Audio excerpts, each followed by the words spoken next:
ചില വീടുകളിൽ, കല്യാണ വീട്ടിൽ കുറെ തലമറക്കാത്ത സ്ത്രീകളെ കാണുന്നു, സാരി ധരിച്ച സ്ത്രീകളെ കാണുന്നു, മാറുമറക്കാത്ത സ്ത്രീകളെ കാണുന്നു.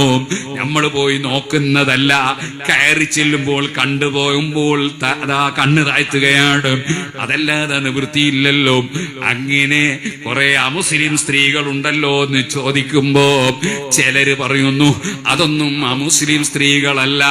മുസ്ലിം സ്ത്രീകൾ ഇപ്പോൾ സാരി ധരിച്ചുകൊണ്ട് ശരീരം മറക്കാതെ പുറത്തു വരുന്നു, തലമറക്കാതെ പുറത്തു വരുന്നു. ചോദിക്കട്ടെ ഉമ്മമാരെ, വഅലിന്റെ സദസ്സിന് ഇവിടെയൊന്നൊരു കുറവില്ലല്ലോ, ഉറൂസിനും കുറവില്ലല്ലോ, വഅലിനും കുറവില്ലല്ലോ. ദിനേന നമ്മൾ പിന്നോട്ടാണോ? കൊറോണ വൈറസ് വന്നപ്പോ അത് തടുക്കാൻ നമ്മളെ കൊണ്ട് കഴിഞ്ഞോ? പോകട്ടെ, വലിയ ഒരു ട്രക്ക് ലോറിയും കുറെ വസ്തുക്കളും ഒരു ഡ്രൈവറും വെള്ളത്തിന്റെ ഉള്ളിൽ, മണ്ണിന്റെ ഉള്ളിൽ പോയിട്ട് അത് തെരഞ്ഞു പിടിക്കാൻ നമ്മളെ കൊണ്ട് സാധിച്ചോ? ജീവനോടെ എടുക്കാൻ കഴിഞ്ഞോ? ഞാൻ ഇന്നലെ എന്റെ നാട്ടിന്റെ അടുത്ത് വേലങ്ങാട് മലയിൽ ഉരുൾപൊട്ടിയ സ്ഥലത്ത് ചെന്ന് നോക്കി. സുബ്ഹാനല്ലാഹ്, കുറെ വീടുകൾ ഇവിടെ ഉണ്ടായിരുന്നു, കടകൾ ഇവിടെ ഉണ്ടായിരുന്നു എന്ന് അവിടെയുള്ള ജനങ്ങൾ പറയുന്നു. ഒരു വീട്ടിന്റെയും അവശിഷ്ടമില്ല, ഒരു കടയുടെയും അവശിഷ്ടമില്ല. വലിയ പാറക്കെട്ടുകൾ എത്രയോ ദൂരെ നിന്ന് അതാ ഒലിച്ചു വന്നിരിക്കുന്നു. ഒരൊറ്റ മനുഷ്യൻ മാത്രമാണ്, മാത്യു മാഷ് എന്ന് പറയുന്ന ഒരാൾ മാത്രമേ അവിടെ മരണപ്പെട്ടിട്ടുള്ളൂ. ഞാൻ അദ്ദേഹത്തിന്റെ വീട്ടിലും പോയി. അത് ഇന്നലെ പോയതാണ്. ഇനി തിങ്കളാഴ്ച ഞാൻ വയനാട് പോകുന്നുണ്ട് ഇൻഷാ അല്ലാഹ്. ഞാൻ പറയട്ടെ, വയനാട്ടിൽ എത്ര ജനങ്ങളാണ് മരണപ്പെട്ടത്, എത്ര വീടുകളാണ് തകർന്നു പോയത്, പാലമടക്കം തകർന്നില്ലേ?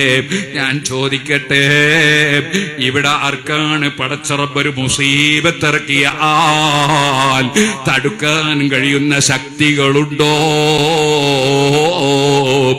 എങ്ങനെയാണ് മുസീബത്ത് വരുന്നത് എന്ന് നമുക്കറിയില്ലല്ലോ, എങ്ങനെയാണ് വരുന്നതെന്ന് അറിയില്ലല്ലോ.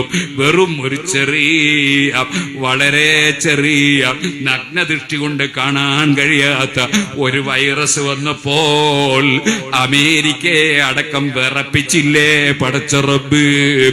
ആ റബ്ബിന്റെ ഭൂമിയിൽ ജീവിക്കുന്ന ഈമാനുള്ള മുഅ്മിനീങ്ങൾ, അവർ ഈമാനും തഖ്വയുമായി ജീവിക്കുമ്പോൾ അവർക്ക് വേണ്ടി അല്ലാഹു തആല മറ്റുള്ളവർക്കും കാവല് കൊടുക്കും കേട്ടോ. വിശ്വാസമുള്ള നമ്മള്, അല്ലാഹു ഉണ്ടെന്ന വിശ്വാസമുണ്ട്, റസൂലുള്ളാഹി സ്വല്ലല്ലാഹു അലൈഹി വസല്ലം തങ്ങളുണ്ടെന്ന വിശ്വാസമുണ്ട്.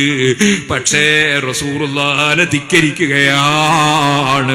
നിസാഉൻ കാസിയാത്തുൻ നാരിയാത്തുൻ മായിലാത്തുൻ മുമീലാത്ത് റൂസുഹുന്ന കാസിനിമത്തിൽ ബുഖ്തിൽ മായിലാ. നബിതങ്ങൾ പറഞ്ഞില്ലേ, എന്റെ കാലഘട്ടത്തിൽ ഇല്ലാത്ത ചില സ്ത്രീകൾ ഖിയാമത്ത് നാളാവുമ്പോ വരും. അവരെ സ്വഭാവം എന്താണ്? വസ്ത്രം ധരിച്ചിട്ടുണ്ടോ എന്ന് ചോദിച്ചാ ധരിച്ചിട്ടുണ്ടെന്ന് പറയാം, പക്ഷേ കാണേണ്ട സ്ഥലമൊക്കെ കാണാറുണ്ട്. അങ്ങനെ വളരെ നേരിയ കണ്ണാടി പോലുള്ള തുണികൾ ധരിക്കുന്നവരും, അതുപോലെ തന്നെ തീരെ തന്നെ തല മറക്കാത്തവരും മാറ് മറക്കാത്തവരും ഒക്കെയായി നിസാഉൻ കാസിയാത്തുൻ ആരിയാത്തുൻ മായിലാത്തുൻ മുമീലാത്ത്. അന്യപുരുഷന്മാരെ ആകർഷിപ്പിക്കുന്നവരാണ്, അന്യപുരുഷന്മാരെ അങ്ങോട്ട് വിളിച്ച് സംസാരിച്ച് ആകർഷിക്കുന്നവരാണ്. അങ്ങനെയുള്ള ചില സ്ത്രീകൾ, ഞാൻ അവരെ കണ്ടിട്ടില്ല, എന്റെ കാലഘട്ടത്തിൽ അങ്ങനത്തെവരില്ല. അങ്ങനെ ഒരു കൂട്ടര് വരുമെന്ന് നബി സല്ലല്ലാഹു അലൈഹി വസല്ലം പറഞ്ഞ ഹദീസ് ഇമാം മുസ്ലിം റിപ്പോർട്ട് ചെയ്യുകയാണ്. ഓ മുഅ്മിനീങ്ങളെ, അല്ലാഹുവിന്റെ റസൂലിന്റെ സത്യസന്ധത കണ്ടില്ലേ? 1400ഓളം കൊല്ലങ്ങൾക്ക് മുമ്പ് ഇന്നത്തെ കാലത്ത് വരുന്ന സ്ത്രീകളെ അല്ലാഹുവിന്റെ റസൂല് അന്ന് ശരിക്ക് എടുത്ത് പറഞ്ഞു തന്നത് നമ്മൾ അനുഭവിച്ച് കാണുകയല്ലേ. അവിടുത്തെ അറിവിന്റെ ആഴം എത്രയാണ്, അവിടുത്തെ പവർ എത്രയാണ്. എന്തിനാണ്? ആ റസൂലുള്ള പറഞ്ഞ ഓരോ കാര്യങ്ങളും ഇവിടെ വെളിവാവുകയല്ലേ? അക്കൂട്ടത്തിൽ ഒന്നല്ലേ ഇത്? അങ്ങനെ അതാ ശരീരം മറക്കാതെ നീങ്ങുന്ന സ്ത്രീകൾ, അവരെ കുറിച്ച് ഹബീബ് നബി തങ്ങൾ പറയുന്നു, ലാ യദ്ഖുൽനൽ ജന്ന, ആ സ്ത്രീകൾ സ്വർഗത്തിൽ കടക്കൂല. വലാ യജിദ്ന റീഹഹാ, സ്വർഗത്തിന്റെ മണം പോലും അവർക്ക് കിട്ടൂല. വഇന്ന റീഹഹാ ലതൂജദു മിൻ മസീറതി കദാ വകദാ, സ്വർഗത്തിന്റെ പരിമളമോ എത്രയോ ദൂരെ നിന്ന് ലഭിക്കുന്നതാണ്. എത്രയോ കൊല്ലങ്ങൾ യാത്ര ചെയ്താൽ എത്തുന്ന ദൂരെ നിന്ന് തന്നെ എത്തുന്ന സ്വർഗത്തിന്റെ മണം പോലും ആ സ്ത്രീകൾക്ക് കിട്ടൂല. ഓ സ്ത്രീകളെ, കുറഞ്ഞ കാലം നമ്മൾ ജീവിക്കുമ്പോ നമ്മളെ ഭംഗി നമ്മളെ ഭർത്താവിനെ കാണിച്ചാൽ പോരെ? അത് നമ്മളെ വീട്ടിൽ ഭർത്താവിന്റെ മുമ്പിൽ പോകുമ്പോഴല്ലേ? നമ്മൾ ഭർത്താവിന്റെ റൂമിലേക്ക് പോകുമ്പോ ഏറ്റവും നല്ല ഡ്രസ്സ് ധരിച്ച് പോകണം, ഏറ്റവും സൗന്ദര്യമുണ്ടാക്കുന്ന രൂപത്തിൽ പോകണം, ഏറ്റവും നല്ല ഭംഗിയുള്ള ഡ്രസ്സ് ധരിച്ച് പോകണം, ഏറ്റവും നല്ല സുഗന്ധം പൂശി പോകണം. അവിടെയല്ലേ നമ്മളെ മേക്കപ്പ് ഒക്കെ ആവശ്യമുള്ളത്.